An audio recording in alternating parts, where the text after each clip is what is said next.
Nós estamos agora em mais uma aula de história, fazendo agora a revisão com vocês. Vocês irão fazer a revisão. Nós estamos na aula 42.2, falando sobre renascimento cultural. O que nós falamos nessa aula? Nós falamos sobre esse conceito de renascimento, nós falamos que foi a renovação cultural, artística, filosófica e científica que teve na Península Itálica do século XIV. Falamos que esses renascentistas rejeitavam a cultura medieval presa aos padrões da Igreja Católica. Então, eles não queriam cultura medieval, queriam outra cultura. O Renascimento foi a passagem da Idade Medieval para a Idade Moderna. Então, esse momento de transição é chamado de Renascimento. Saímos do medievo, entramos na modernidade. Principais mecenas que nós vimos que existiam famílias fortes, poderosas, existiam papas fortes e poderosos que vão patrocinar, chamar de mecenas, porque eles patrocinavam esses artistas. A família Sforza e a família Médici, lá na Itália. Nós temos o Papa Júlio II e nós temos o Papa Leão X. Que eram indivíduos ricos em busca de glória, em busca de prestígio. Eles vão financiar o trabalho desses artistas, escultores, pintores, arquitetos. Eles vão financiar todos nesse momento. Nós temos aí a característica do humanismo. Como é que o humanismo se apresenta? O humanismo se apresenta de forma do individualismo, que ele vai valorizar essa capacidade do ser humano em fazer coisas livres, sem apelar para o sobrenatural. Nós temos o racionalismo, que enfatizava a razão como princípio do instrumento para compreender o universo. Nós temos o humanismo, então, ele colocava o ser humano como centro das preocupações e indagações dos pensadores. O ser humano ele passou a ser o centro. Agora não era só Deus. Nós estamos diante do antropocentrismo. A divisão desse renascimento, ela se dá de várias maneiras. Nós temos aí o pré-renascimento, que era o 300, os poetas dos 300 se expressavam em idioma toscano, que se tornou a língua oficial da Itália. Nós temos o 400, século XV, os pintores passaram a usar a geometria, que permitia produzir telas tridimensionais em 3 dimensões, e o Cinquecento.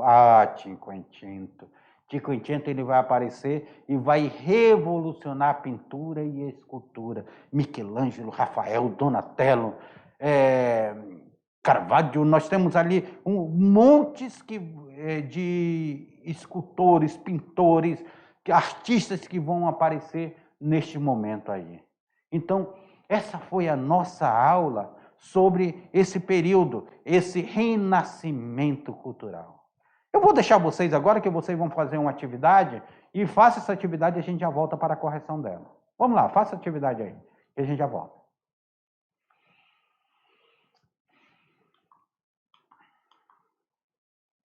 Atividade fácil, atividade tranquila. Muito tranquila essa atividade. Porque agora nós iremos fazer a correção dela, dessa atividade da nossa aula. Aula gostosa, não é? Aula gostosa. Então, vamos lá, a primeira atividade. Primeira atividade nós temos aí.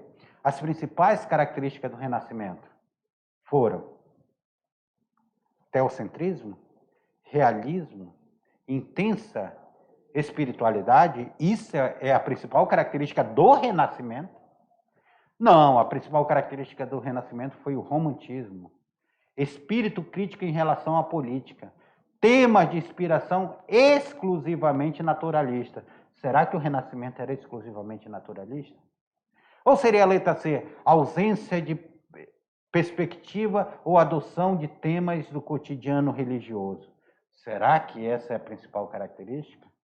Uso de temas ecológicos evidenciados em preocupação com o meio ambiente, execução de vários tratados de personalidade da época. Será que era essa a preocupação?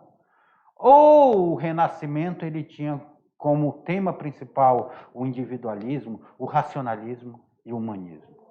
Era isso que o Renascimento traz? Qual a resposta correta? individualismo. O homem tem a sua importância. Ele passa a ter uma importância perante a natureza. A produção dele se torna importante.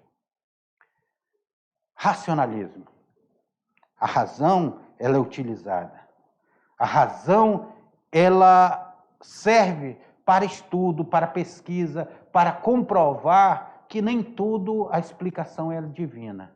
A explicação também ela pode ser racional. E o humanismo? O homem como centro. O homem como centro das atenções. Se o homem foi feito à imagem e semelhança de Deus, o homem tem sua importância. E essa importância era trazida pelo humanismo.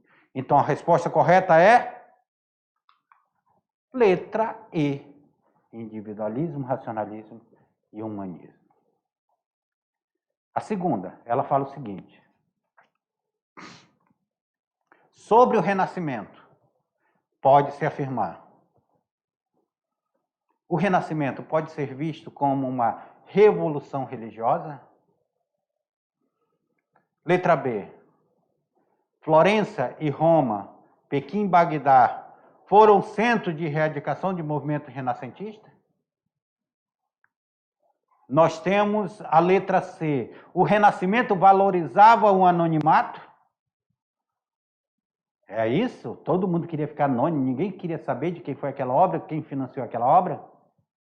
Ou letra D. O renascimento foi um movimento artístico, literário e científico, defensor do humanismo, baseado no antropocentrismo e no espírito crítico em oposição ao teocentrismo.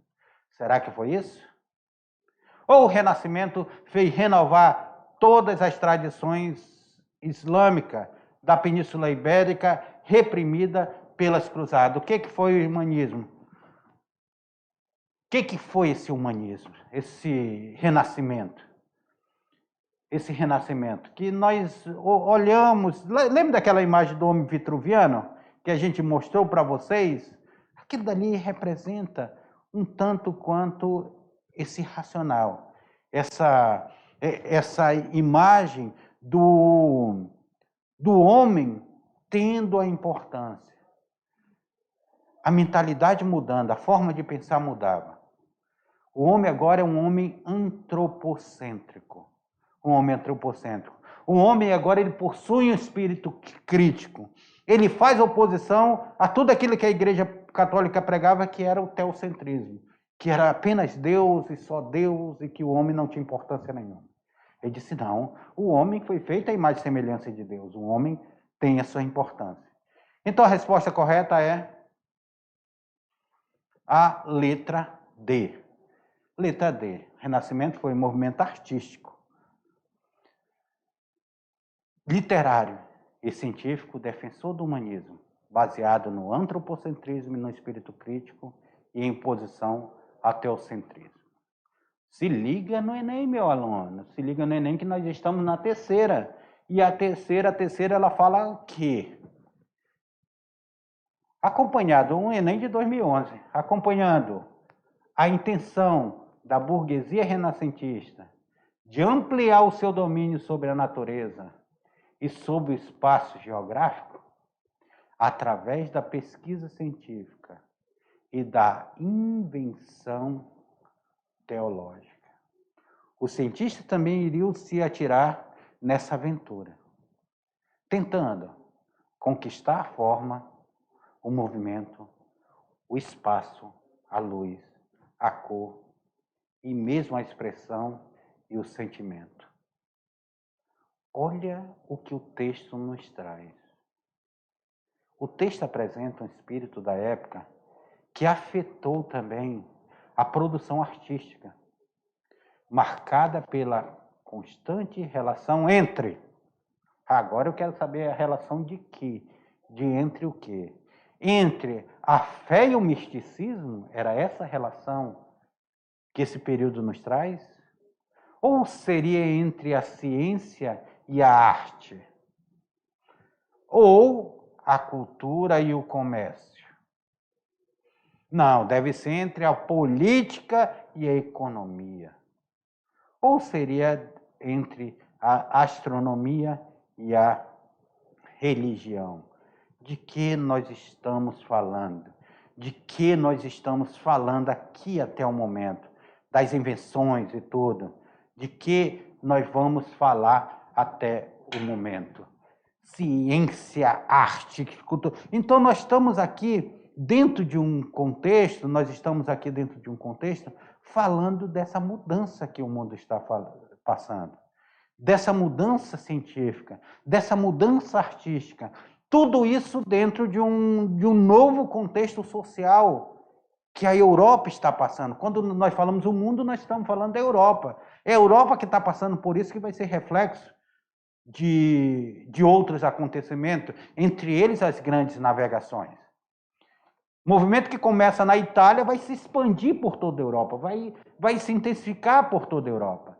Então, vai estar ali presente em todos os cantos. Vamos para a quarta ainda. Vamos para a quarta. A quarta, ela fala aqui, ó.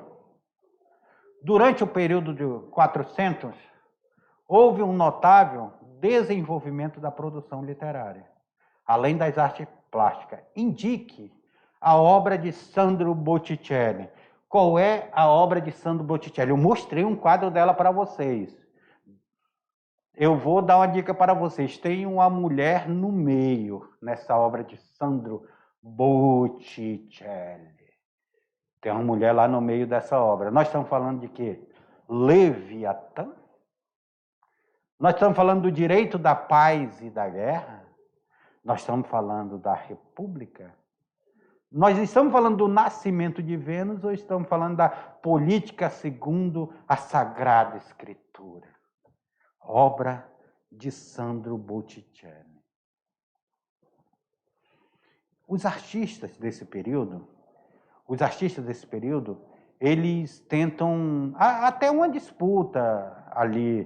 Tanto é que o Michelangelo, quando foi chamado para pintar a Capela Sistina, ele não queria fazer a pintura da Capela Sistina, porque ele dizia para o Papa: Papa, eu sou escultor, Papa, eu não sou pintor.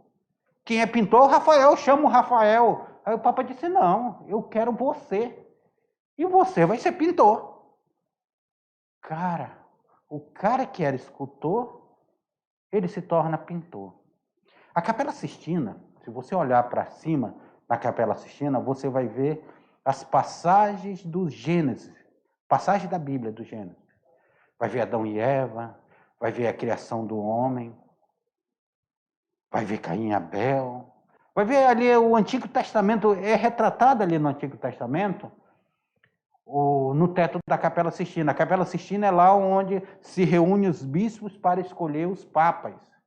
Foi lá que eles se reuniram para escolher o último papa que está aí, que é o Papa Francisco, esse papa argentino, primeira vez que a América do Sul, que é a América, é escolhido um papa das Américas, e ele, Papa Francisco, está revolucionando a forma de administrar a Igreja Católica. Tanto é que o povo já quer tirar o Francisco lá, estão fazendo um movimento porque eles não querem que a Igreja se abra tanto quanto o Francisco está abrindo, não. Já querem um sucessor mais, que seja mais conservador do que o Francisco.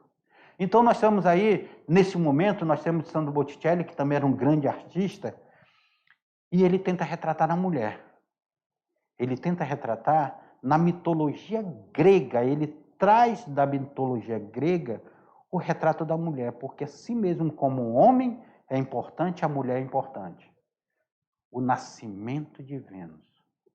O nascimento de Vênus é trazido como uma importância dentro desse renascimento. Então, o artista ele tenta expressar o nu que não é um nu imoral, é o nu da valorização do homem, do corpo, do físico. É o nu que ele retrata, por isso que é chamado de renascimento, porque eles vão buscar lá na antiguidade aquele nu que era retratado na Grécia Antiga, na Roma Antiga. E eles trazem para esse momento renascentista, eles trazem essa forma de mostrar, essa forma de ver, essa forma de nós compreendermos o mundo e a sociedade.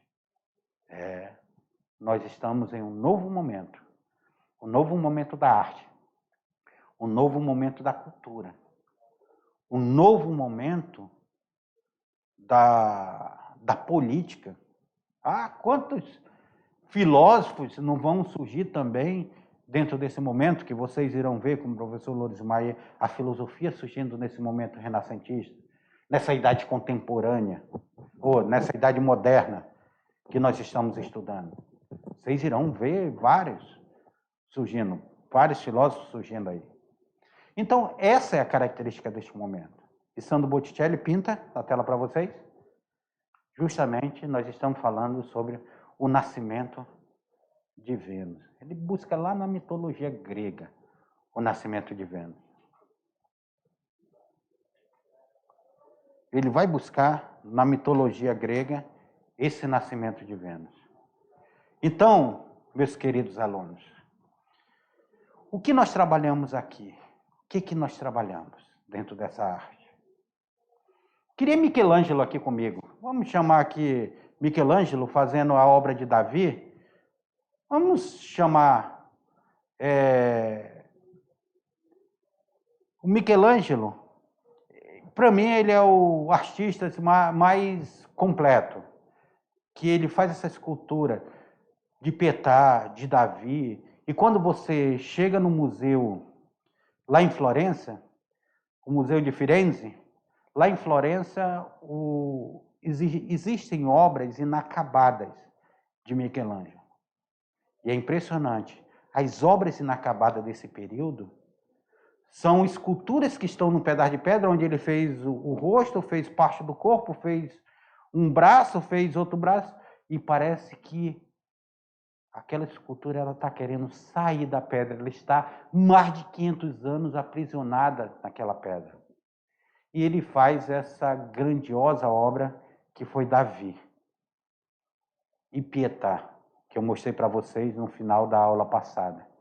Davi e Pietà. Ele cria essas duas obras de uma forma esplêndida, com todo o seu detalhe. Ela é feita no mínimo detalhe.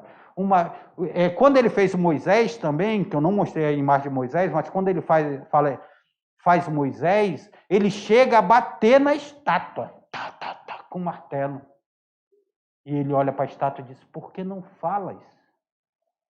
Até ele se admirou com tanta perfeição da obra que ele fez, e ele, dentro do devaneio dele, ele disse para a estátua, por que não falas? Ele estava instigando a estátua a criar vida. E para quem vê a perfeição de Moisés, de Pietà, de Davi, vê que parece que tem vida essas obras. Parece que elas estão presentes no cotidiano. Parece que elas estão no meio vivas. E essa foi a nossa aula sobre renascimento cultural. Espero que vocês tenham gostado. Espero vocês aqui conosco na próxima aula de História. Um grande abraço.